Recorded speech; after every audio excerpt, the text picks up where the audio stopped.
Film अभिनेत्री जया प्रदा जी जम्मू पहुंचे हैं और माता वैष्णो देवी जी के दरबार जा रहे हैं। उससे पहले जेके मीडिया के साथ बातचीत करने के लिए अवेलेबल हैं। मैम, आपका बहुत बहुत स्वागत है जम्मू में। मैम, आप माता वैष्णो देवी जी के दर्शन करने जा रहे हैं, क्या संदेश रहेगा जम्मू कश्मीर के लिए?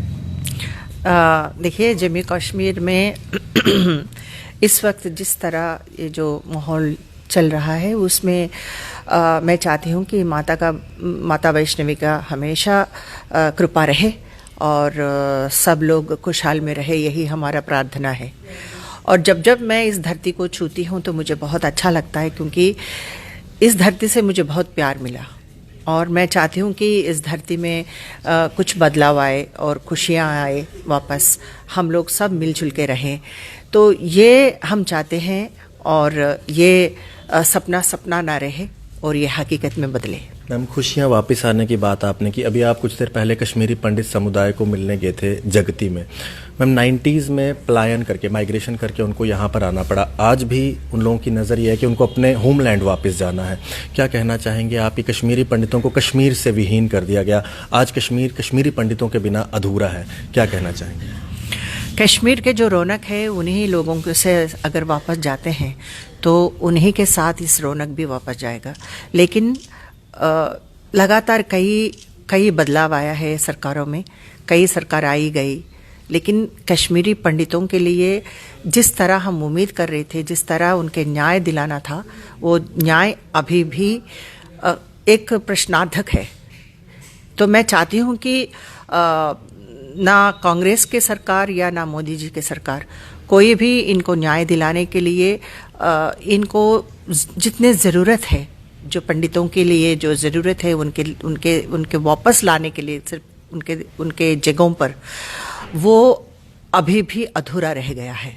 और मैं चाहती हूँ कि कम से कम आने वाले सरकार जो भी बनेगा उसमें ज़रूर कश्मीरी जो पंडितों के लिए जो अन्याय हुआ है उसको न्याय मिले। मैम, 2019 आ रहा है, रफाल डील के ऊपर आज एक दूसरे को सरकारें जो है घेर रही हैं। आपको क्या लगता है, रफाल डील के ऊपर डिफेंस के ऊपर एलिगेशंस लगाए जा रहे हैं कांग्रेस की तरफ से, भारतीय जनता पार्टी की तरफ से भी डिफेंस मिनिस्टर के द्वारा जो है सारी पुष्टि की गई है। क्या लगता है कि आपको कि आने वाले 2019 के इलेक्शन में कितना मुश्किल रहेगा मोदी जी के लिए ये रफाल जो बड़े डील का एक बड़ा मुद्दा बनाया हुआ है कांग्रेस ने?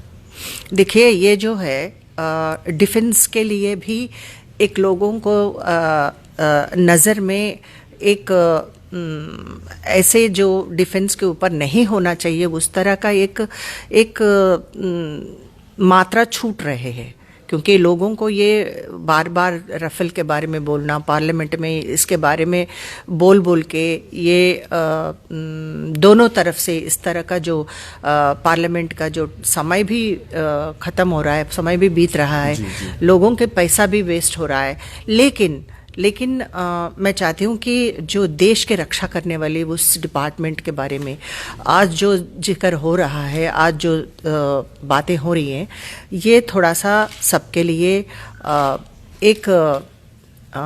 मैं ये नहीं बता सकती हूँ क्योंकि मैं पॉलिटिक्स से अभी बाहर हूँ, लेकिन इसके जो ग्राफ को देखने के बाद आपको ऐसा लगता है कि जो कांग्रेस का जो मुद्दा यही है, मेन मुद्दा यही है कि राजस्थान में राफेल के बारे में ही कहा था। मैं चाहती हूँ कि डिफेंस के लिए उसके अनुसार जो दिया है उसमें जो स्क्रूटनी करने के बाद ही लोग कह सकते हैं। आज इवन डिफेंस मिनिस्टर भी उन्होंने जवाब दिया है। तो मैं चाहती हूँ कि इसको सही समय पर इसको मुद्दा ना करे और देश के लिए जो रक्षा का जो डिपार्टमेंट होता है उनके लिए अपने हद में उनको छोड़ दी। मैम, 11 तारीख को 2 बड़ी मूवीज़ लगने जा रही हैं, एक्सीडेंटल प्राइम मिनिस्टर और उड़ी।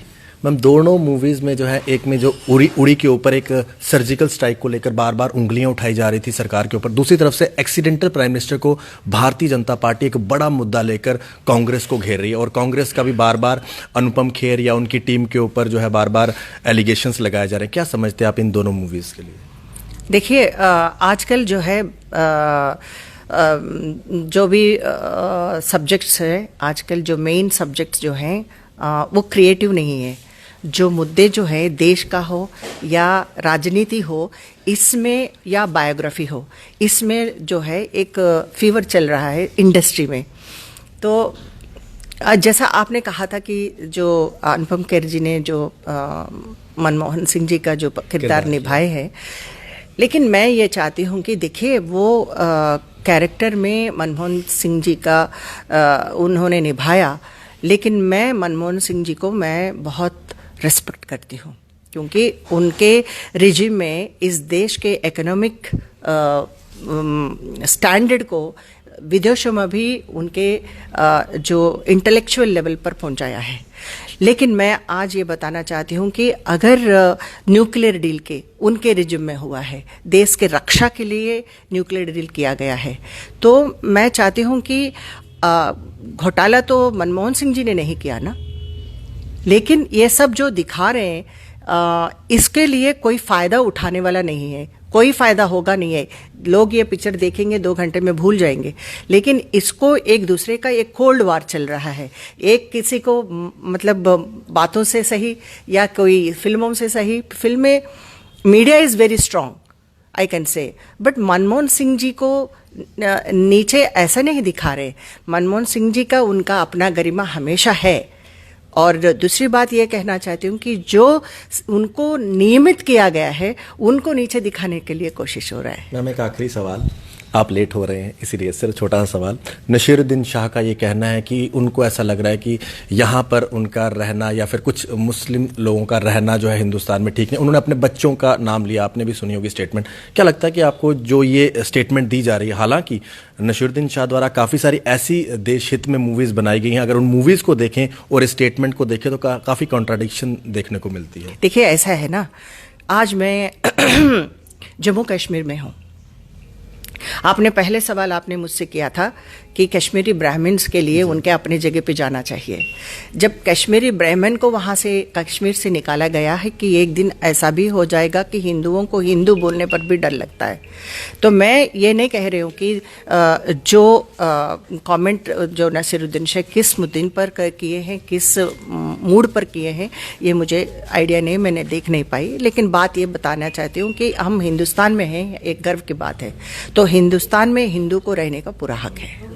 क्या 2019 में एक बार फिर से मौका देना चाहिए नरेंद्र मोदी जी को, एक बार फिर से?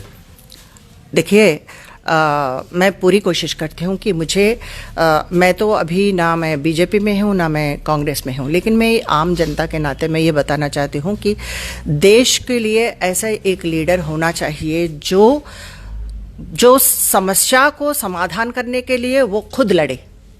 उनके पीछे जो फौज है वो लड़ेंगी, लेकिन एक लीडर ऐसा होना चाहिए जो ताकतवर हो। वो है आई थिंक आज का जो हमारे मोदी साहब हैं प्रधानमंत्री जी, वो एक बार और उनको मौका देना चाहिए। बहुत बहुत शुक्रिया हमारे साथ बात करने के लिए। एंड आपकी जो माता वैष्णो देवी जी की जर्नी है वो मंगल में रहे। जय माता दी। हमारे साथ बातचीत कर रहे थे मैडम जयाप्रदा जी, और उनका ये कहना है कि एक बार फिर से मौका जरूर मिलना चाहिए नरेंद्र मोदी जी को 2019 में। आप लोग देखते रहें जेके मीडिया।